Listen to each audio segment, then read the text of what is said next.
ओम शांति।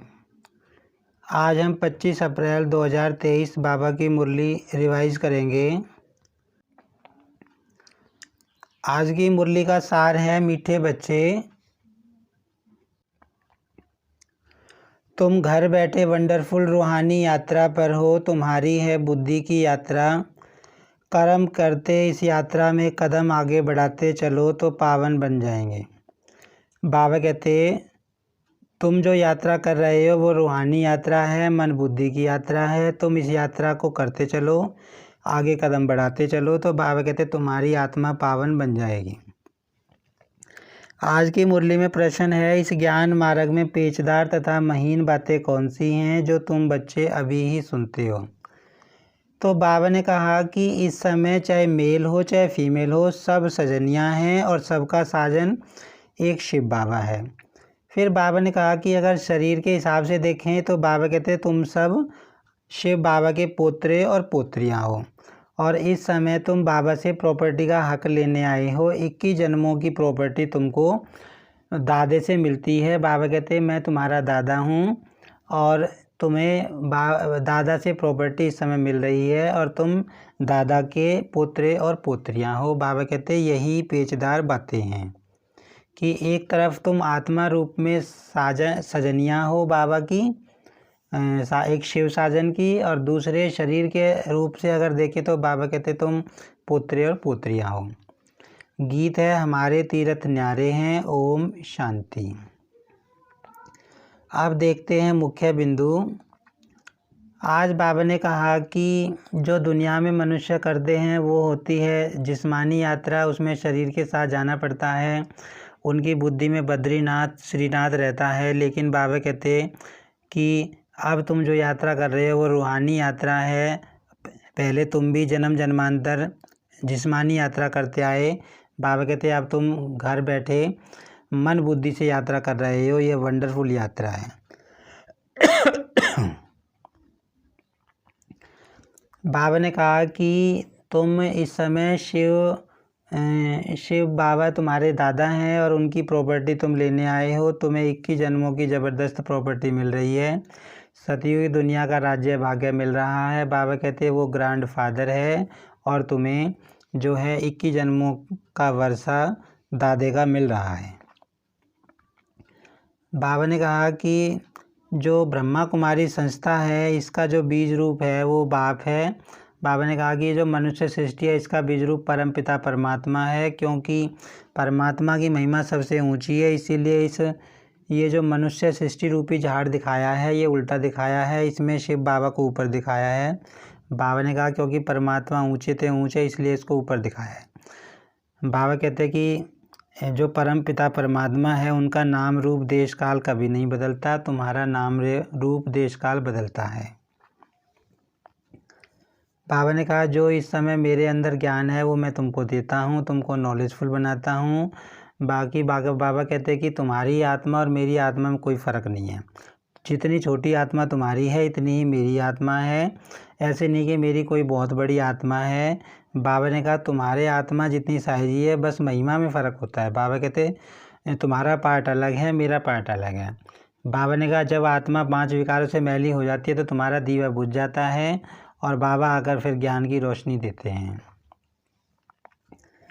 बाबा ने कहा कि तुमको कलब कलब दादे से वर्षा मिलता है, दादे की मिल्कियत मिलती है, फिर तुम दोबारा से उसको गवा देते हो, कंगाल बन जाते हो और फिर दोबारा तुम्हें हर संगम पर दादे की मिल्कियत मिलती है।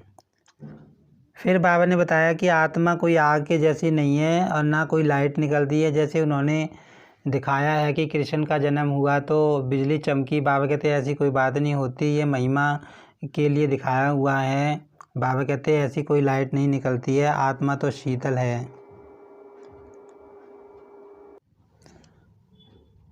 बाबा ने कहा आत्मा जो होती है शीतल होती है, वो आग के जैसी नहीं होती।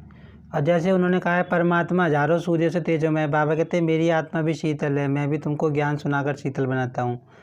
तो बाबा ने कहा जब कृष्ण का जन्म होता है उस समय तो है ही दिन, तो वहाँ तो रोशनी है ही, ऐसी रोशनी होने की कोई बात नहीं जैसे बिजली चमकी। तो बाबा कहते हैं सब महिमा दिखाई होती है। फिर बाबा ने कहा कि बच्चे अगर कहें कि बाबा हमारे बाल बच्चों को भी आप देखो संभालो, हम भी यहीं रहेंगे, तो बाबा कहते हैं ऐसा संभव नहीं है। बाबा कहते हैं कि अगर सारे बाबा के बच्चे आ जाएं तो जैसे दिल्ली का किला है, इतने इतने बड़े बड़े किले बहुत चाहिएंगे सारे बच्चों को रखने के लिए, ऐसा संभव नहीं है। बाबा कहते तुम अपने घर में रहो, गृहस्थ में रहो, और घर गृहस्थ में रहते हुए बाबा का ज्ञान लो। सारे बच्चे आकर आश्रम में नहीं रह सकते, ऐसा संभव नहीं है।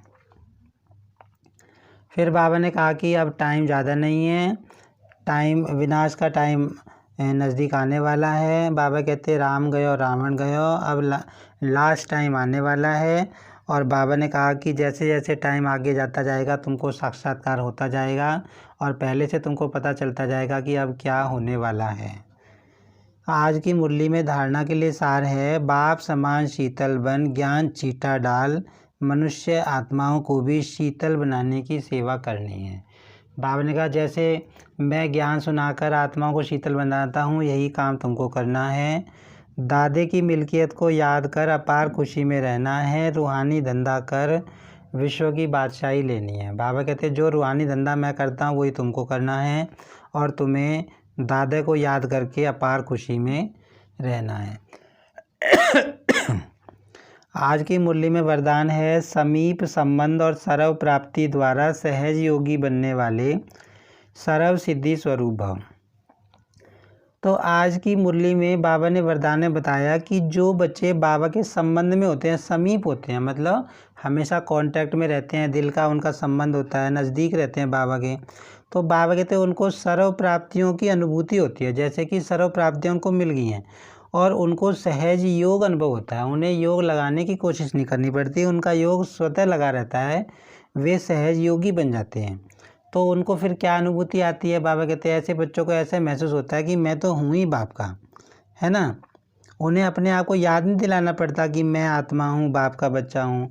बाबा कहते हैं बल्कि उनको महसूसता आती है कि मैं तो हूँ ही बाबा का, और उनको सर्व प्राप्तियों की अनुभूति होती है। वो हमेशा खुशी में रहते हैं, एक रस अवस्था में रहते हैं, उमंग उत्साह में रहते हैं और सदा शक्तिशाली रहते हैं। तो बाबा कहते हैं ऐसे बच्चे सिद्धि स्वरूप बन जाते हैं, जिनका नज़दीक का कनेक्शन होता है, जो नज़दीक रहते हैं बाबा के, मतलब बाबा से हमेशा कांटेक्ट में रहते हैं, बाबा की बातों का मनन करते रहते हैं, बाबा से लगन लगी हुई होती है उनको। ऐसे बच्चों के बारे में बाबा ने वरदान में बताया है। आज की मुरली में स्लोगन है, रूहानी शान में रहने वाले कभी हद के मान शान में नहीं आ सकते। मतलब जो आत्म अभिमानी होकर रहेंगे, आत्मा की शान में रहते हैं। रूहानियत शान बाबा कहते हैं सबसे ऊंची शान होती है। तो जो आत्मा की शान में रहते हैं वो हद के मान शान, जो शरीर के आधार पर मान शान मिलते हैं, उनकी तरफ अट्रैक्ट नहीं होते। बाबा ने ये कहा।